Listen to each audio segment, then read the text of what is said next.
Welcome to For the Best Sports. We are outside Wembley, a long way from sunny side Brighton, but this Brighton fan James has made the trip for the semi-final. How are you feeling today?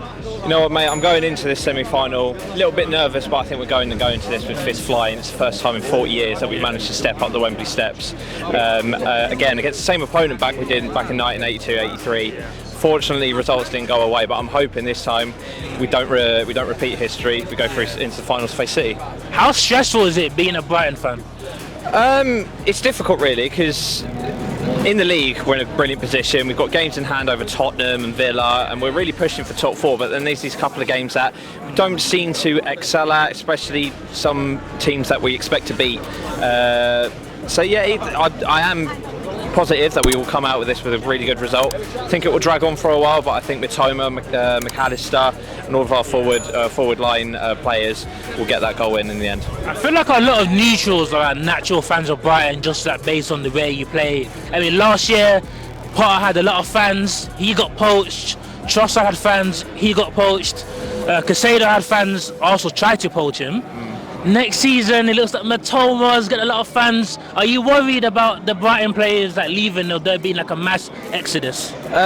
Not really, no, because when all these other big clubs in riches get interest from our squad, it just goes to show how good our recruitment is. Yeah. Especially when, like Trossard, for example, he's gone. Mitoma stepped up to the plate, scored an amazing amount of goals. Welbeck, I know he's getting on for his age. He's scoring loads of goals as well at the moment. He's really pushing through, and it just goes to show that even if a big player, especially McAllister, because he's rumoured with United at the moment, even if he goes, we'll just pull someone else from a club that no one really heard of. They'll come to Brighton, smash it up in the league, and really show what Brighton's recruitment's like. So what advice would you give to new Brighton fans?